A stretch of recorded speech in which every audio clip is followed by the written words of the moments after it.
Last week, I kind of thought, man, I've had the same vehicle since 2018, driving Raptors over and over. So I changed the car. I thought, okay, it'd be cool to get a different vehicle. I get back from UFC 317. I'm going up and down looking for my car. Granted, I've had this car for 4 days when I leave to go to work. I'm pressing the key, everything. I go here, talking to these people who tell you your license plate. They tell me my car was driven out of the parking structure on Thursday night. Somebody stole my truck at the San Jose airport. God damn it. Unbelievable.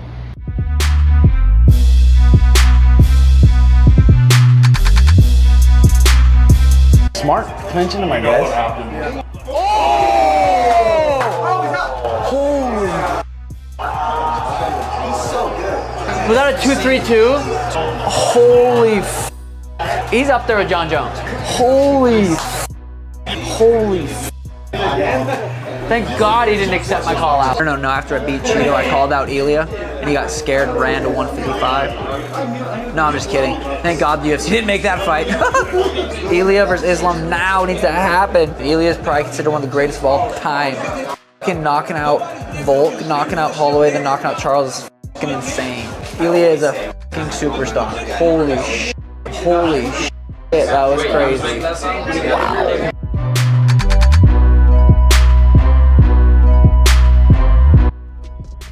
Wow.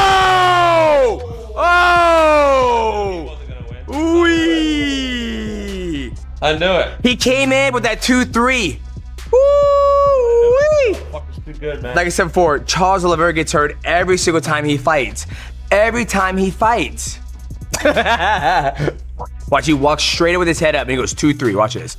1, then he goes 2, 3. Bop. That was it. Bop.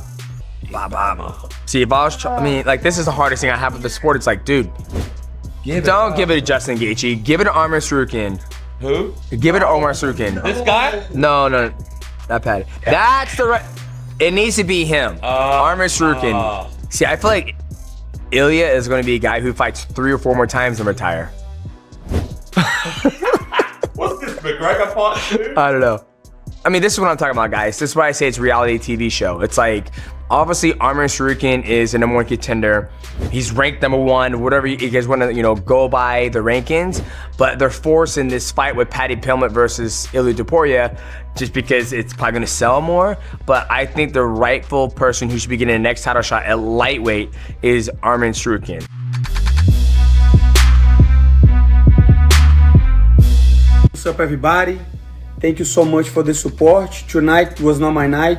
I got a little bit tired, but Dariush executed a very good game plan on the second round. He took me down. I need to get way better on the takedown defense. But it is what it is, I have to get back to the gym training. I know it's all bull. Everything that I will say, like, nobody cares. But I'm just trying to say that I'm healthy, I'm good, and thank you for the support. I need to get back. I need to get better, and I will.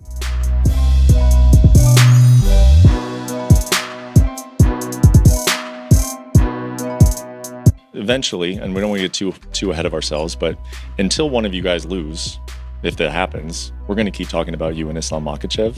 What do you think changed tonight? Do you think that people, you say you have still some doubters, you say these things and people don't believe you? You think people will start believing you?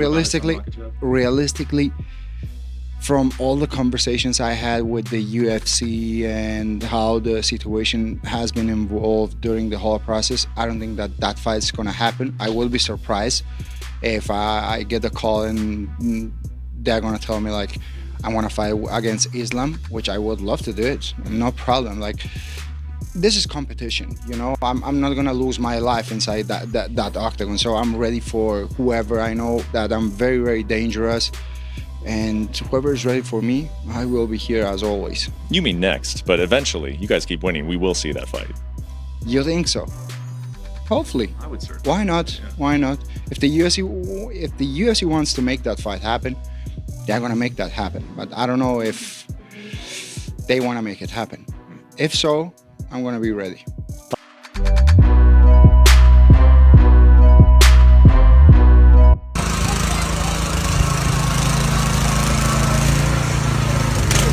Go.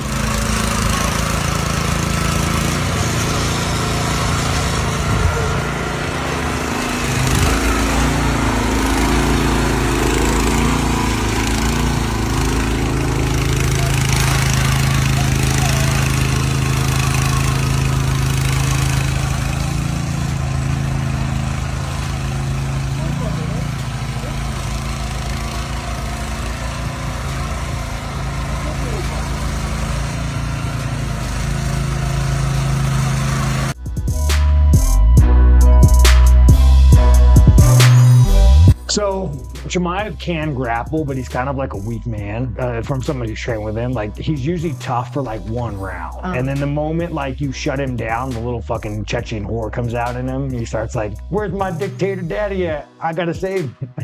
Did you say that to him? Oh yeah, no, he's a dude. Like, no, like, dude, Chimaev's it's like you're talking to like just a retard, you know? It's like he doesn't speak like human. I think he's just such an English is his second But no, I think language. he's just such like an insecure man that like maybe he's stupid. I don't know. But yeah, no. I mean, he's just another phony ass Muslim. But I mean, like, again, dude, I can't even stand Chimaev, bro. Like, Chimaev is like the definition of a weak fucking man. Like, such a fucking Chechen.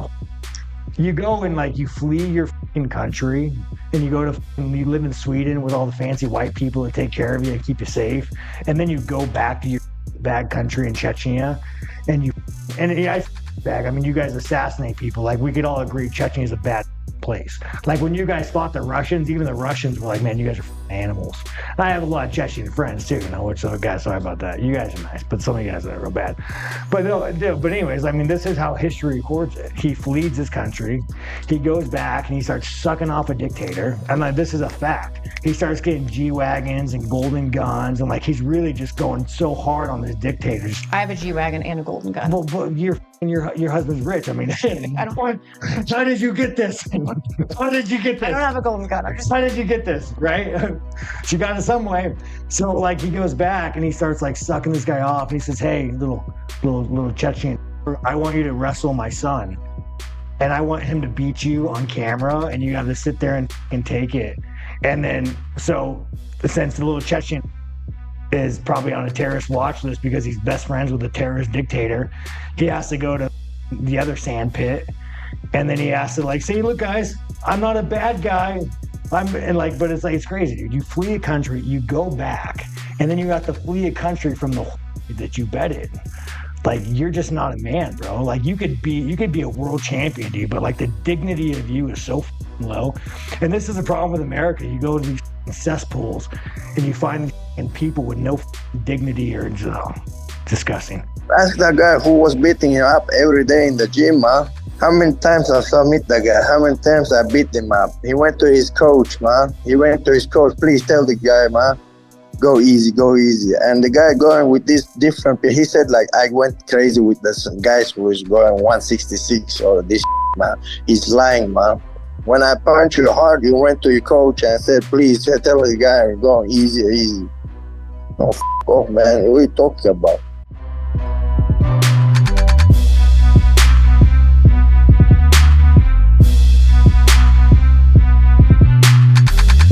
Sean smirk.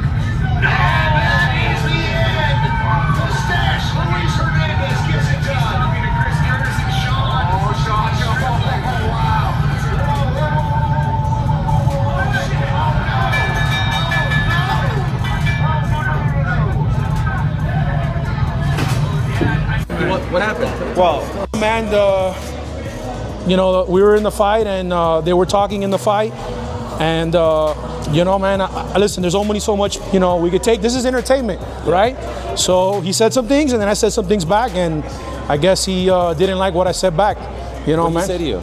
Well, he was talking, saying I was tired. He was making fun of me. I think he called me fat. Okay. You know, I don't like take that lightly. Me, he said, "You, Sean Strickland." You know. And then he punched you. Yeah, he Did punched me. connect?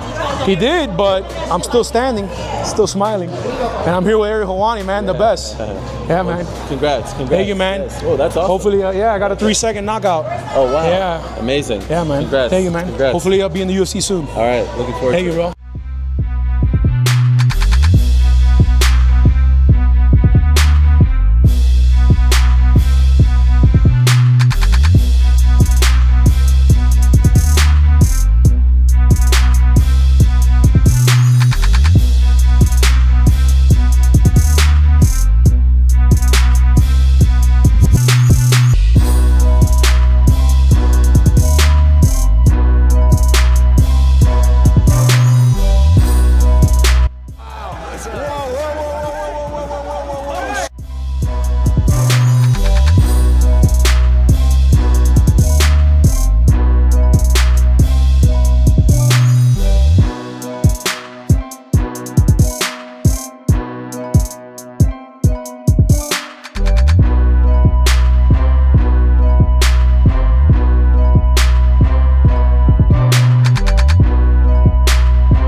I get back from UFC 317.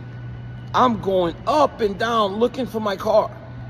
Granted, I've had this car for 4 days. They tell me my car was driven out of the parking structure on Thursday night. Somebody stole my truck.